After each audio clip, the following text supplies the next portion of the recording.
திரு எடப்பாடி பழனிசாமி கொடுத்திருக்கக்கூடிய அறிக்கை, மழைநீர் வடிகாலினுடைய நிரந்தர தீர்வுக்காக கடந்த ஆட்சி காலத்தில் என்னென்ன பண்ணாங்க, திரு SP வேலுமணி அமைச்சராக இருந்த காலகட்டத்தில் சிறப்பாக செயல்பட்டதற்காக எத்தனை விருதுகளை ஊரக வளர்ச்சித்துறை வாங்கியது, உள்ளாட்சித்துறை வாங்கியது அப்படிங்கிற எல்லா பட்டியலையும் வெளியிட்டு ஒரு பெரிய கண்டன அறிக்கைன்னு சொல்ல முடியாது, இது ஒரு எச்சரிக்கை அறிக்கையாகவே வெளியிட்டிருக்காரு. ஒரு நீதிமன்றத்தினுடைய அறிவுறுத்தல் படி பதிவு செய்யப்பட்ட ஒரு வழக்கிற்கு இப்படி ஒரு எச்சரிக்கை விடுக்கக்கூடிய ஒரு ஸ்டேட்மெண்ட் தேவையான ஒன்றா? இதுல என்னன்னு கேட்டீங்கன்னா, அவர் சொன்னபடியே பாத்தீங்கன்னா 15 மாசம் அரசு தரப்பில் இது கிடப்பில் போடப்பட்டிருந்தது. கிடப்பில் போடப்பட்டு இப்ப 4 ஆண்டு கிட்டத்தட்ட இந்த திமுக திராவிட மாடல் ஆட்சி முடிஞ்சதுக்கு அப்புறம் இப்ப FIR போடுற இந்த காலம் முக்கியம். அதனாலதான் இந்த சந்தேகம் வந்திருக்குது. மத்தபடி அந்த வழக்கில எனக்கு முன்னாடி பேசின மரியாதைக்குரிய ராஜாராம் அவர்கள் சொன்ன மாதிரி கலெக்ஷன் ஆஃப் எவிடன்ஸ் அப்பதான் தெரியும் இவங்க கொடுத்திருக்கிற புகாரு, இவங்க கொடுத்திருக்கிற ஆதாரங்கள்ல சாரம் இருக்குதா சாரம் இல்லையா அப்படிங்கிறது கலெக்ஷன் ஆஃப் எவிடன்ஸ் அப்பதான் தெரிய வரும். அவரு என்ன பண்றாரு அப்படின்னா, குற்றம் சாட்டப்பட்டவருக்கு எதிராக கொடுத்திருக்கிற ஆதாரங்கள் அவர் வலுவான ஆதாரமா தான் அவரு நம்புவார், வாதி நம்புவார். ஆனால் அந்த கலெக்ஷன் ஆஃப் எவிடன்ஸ் அப்பதான் காவல்துறை DBAC அதை உறுதிப்படுத்தக்கூடிய கட்டத்துலதான் அதுக்கு மேற்கொண்டு அவர் சொன்ன மாதிரி மறுபடியும் இதுக்கு ப்ராசிக்யூஷன் சாங்ஷன் வாங்கி அவங்க பண்ணணும். நான் என்ன கேக்குறேன்னா, இது அவங்க கிட்டத்தட்ட 2018 அதிமுக ஆட்சியிலேயே கொடுக்கப்பட்டதுங்க. ரொம்ப வெளிப்படையா பேசுறேன்னா, அப்ப இருக்கிற DBAC அதிமுக ஆட்சி இருந்தனால எந்த நடவடிக்கை எடுத்திருக்க மாட்டாங்க. ஆட்சி மாற்றம் ஏற்பட்டு 2021 இருந்து இன்னைக்கு ஏறத்தாழ 4 ஆண்டுகள் கழிச்சு இப்ப ஏன் அந்த வழக்கு போடுறாங்க அப்படிங்கிற இந்த காலகட்டம் தான் இதுல சந்தேகத்துக்கு ஏற்படுது. அந்த சந்தேகத்தின் அடிப்படையில தான் திரு எடப்பாடி பழனிசாமி அவர்கள் நீண்டதொரு அறிக்கையை விட்டிருக்கிறார்.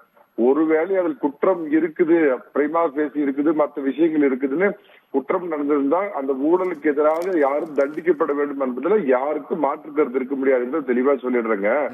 அதாவது என்ன அப்படின்னு பாத்தீங்கன்னா, அந்த கிராமத்துல ஒரு பழமொழி சொல்லுவாங்க, யானை போறது தெரியக்கூடாதுன்னா பூனையை தூக்கி பொது குளத்துல தொப்புடு போடு, சத்தம் வர மாதிரி போடுன்னு ஒரு பழமொழி சொல்லுவாங்க. அது நம்ம சேலம் பக்கம் அது ரொம்ப பிரசித்தமான ஒரு பழமொழி. நீங்களும் சேலத்துக்கு ஏறதுனால அந்த பழமொழி கேட்டிருப்பீங்க. அந்த மாதிரி இப்ப என்னடாங்க, அதிமுக முதல்ல பாஜகவோட கூட்டணி இருந்தது. கிட்டத்தட்ட ஒரு வருடமா கூட்டணி இல்ல. 2026 நாங்க கூட்டணி வச்சுக்க மாட்டோம் அப்படின்னு பாஜக விலக்கி வச்சதுனால அங்க ஒரு ஸ்பேஸ் கிரியேட் ஆயிருக்குது. நம்பர் 1. ரெண்டாவது ஒரு பிளேயர் நடிகர் விஜய் ஒரு கட்சியெல்லாம் வர்ற இதெல்லாம் பாத்தீங்க அப்படின்னா திமுக கூட்டணிக்குள் சில பூகம்பங்கள் ஏற்பட்டிருக்குது. சமீபத்துல பாத்தீங்கன்னா மது ஒழிப்பு மாநாடு, கூட்டணி அழிப்பு மாநாடு ஒண்ணு ஆரம்பிச்சிருக்கிறாரு திருமாவளவன். காங்கிரஸ் நாங்க வர்ற உள்ளாட்சி தேர்தல் 20% ஒதுக்கீடு கேட்போம் அப்படின்னு அவங்க ஆரம்பிச்சிருக்கிறாங்க. இந்த மாதிரி கூட்டணி முரண்பாடுகள் என்ன காரணம்னா, அதிமுகவின் கதவுகள் திறந்திருக்கின்றன, விஜய்க்கு பின்னாடியும் நாங்க போவோம் அப்படிங்கறதெல்லாம் காமிச்சு அங்க ஏற்பட்டிருக்கிற சில நெருக்கடிகள், இது முதல் காரணங்க. 2வது விஷயம் என்ன அப்படின்னு கேட்டீங்கன்னா, உதயநிதியை கிட்டத்தட்ட ஒரு 4 மாதமா துணை முதலமைச்சர் ஆக்கணும்னு அவங்க பகீரத பிரயத்தனம் பண்ணிட்டு இருக்காங்க. அது சில உள்கட்சி பிரச்சனைகள், வேற சில பிரச்சனைகள் காரணமா அது தள்ளி போயிட்டு இருக்குது. அந்த உள்கட்சியில உதயநிதியை ஆக்கலான்னு ஒரு குரூப்பும் இல்ல, உதயநிதி என்ன சொல்றாருன்னா, என்ன துணை முதல்வர் ஆக்குறப்ப ரஜினிகாந்த வச்சு ஒரு பஞ்சு டயலாக் எல்லாம் பேச வச்சாங்களா, அந்த மாதிரி சீனியருக்கு எல்லாம் கெட் அவுட் கொடுக்கணும்னு அவரு கேட்கிறாரு. துரைமுருகன் மாதிரி பழுதுன்னு கொட்டை போட்ட சீனியருக்கு எல்லாம் எப்படி கெட் அவுட் கொடுக்கறதுங்கிற பிரச்சனை ஒரு பக்கங்க.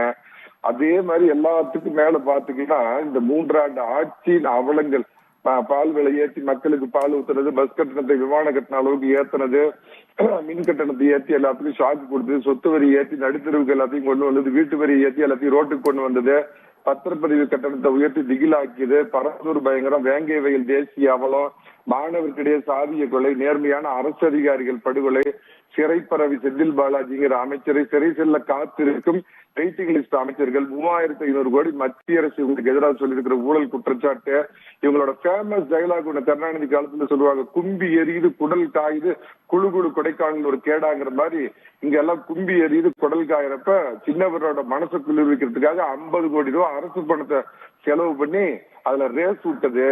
கோவை குண்டு வெடிப்புன்னு சொல்லக்கூடாதுன்னு, சாரி உருளை வெடிப்பு, ஏன்னா அந்த பாஷையில அப்படித்தானே சொல்லு, உருளை வெடிப்பு, கள்ளச்சாராய சாவு 90 ஜாலி. ஒரு அக்கா கடந்த எடப்பாடி பழனிசாமி ஆட்சியில கனிமொழி அக்கா சொல்லுவாங்க, இளம் விதவைகள் தமிழ்நாட்டில் அதிகரித்து விட்டார்கள் அப்படின்னு. இப்ப அந்த அக்கா எங்க போனாங்கன்னு தெரியல. அநேகமா இந்த மது ஒழிப்பு மாநாட்டுக்கு அவங்க ஜெகத் ரட்சகனையும் நம்ம TR பாலியும் கூப்பிட்டு இருந்தாங்கன்னா பொருத்தமா இருந்திருக்கும்.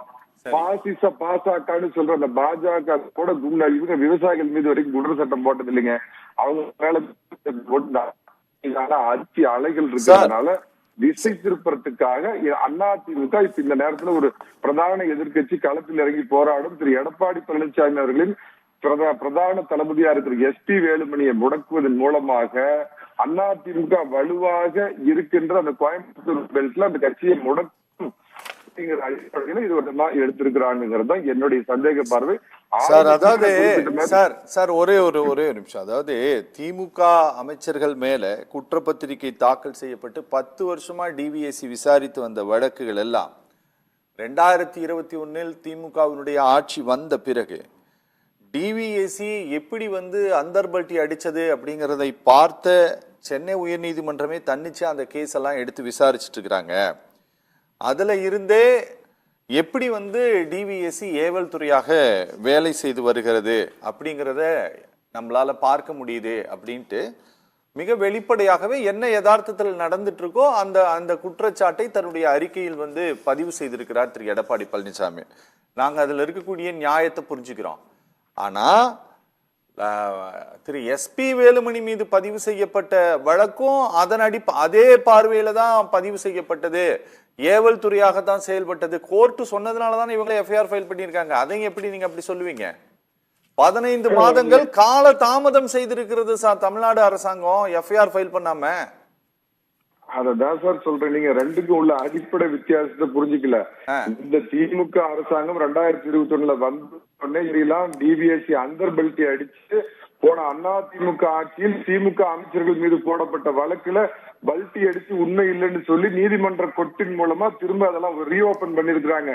அதே சமயத்துல இதுல பாத்தீங்க அப்படின்னு சொன்னீங்கன்னா எப்பயுமே எந்த ஆட்சியாக இருந்தாலும் இந்த மாதிரி 2ஆம் கட்ட தலைவர்கள் மீது வழக்க ஒரு ரெடிமேட் மோட்ல வச்சிருப்பாங்க. எந்த நேரத்துல தேவையோ இல்ல எதிர்கட்சிகள் நமக்கு பிரச்சனை பண்ணுங்கிறப்ப அவங்க பக்கத்துல ஒரு பதட்டத்தை ஏற்படுத்துறதுக்கு இந்த மாதிரி வழக்குகளை பயன்படுத்திக்குவாங்க அப்படிங்கிறது எல்லாருக்குமே தெரிஞ்ச ஊரறிஞ்ச அரண்மனை ரகசியங்க.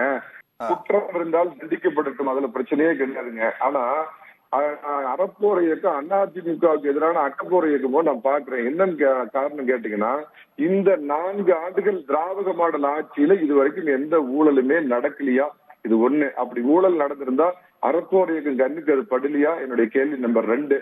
அப்படி நீங்க ஏதாவது ஊழல் நடந்திருந்தா நீங்க குற்றச்சாட்டு ஏதாவது இந்த திமுக அரசு மீது கொடுத்திருக்கீங்களா? அதுக்கு நீதிமன்ற படி ஏறிருக்கீங்களா? திமுகவில் இது வரைக்கும் எத்தனை ஊழல்கள் நடந்திருக்குது? அதிமுக மேல நீங்க குற்றச்சாட்டு சொல்லி இன்னைக்கு டிவிஎஸ்சி அது மேல எஃப்ஐஆர் போட்டாங்க, வரவேற்கிறேன், தவறில்ல. திமுக ஆட்சி நடந்த 4 ஆண்டுகள்ல ஊழலே நடக்காத காமராஜர் ஆட்சியாங்கிறத அறப்போர் வெங்கடேசன் சொல்றோம். இல்ல, திமுக ஆட்சி காலத்திலும் லஞ்ச ஒழிப்புத்துறையில அறப்போர் இயக்கம் புகார் கொடுத்திருக்குது. அதுக்கு அமைச்சர்கள் பதில் சொல்லி இருக்கிறாங்க.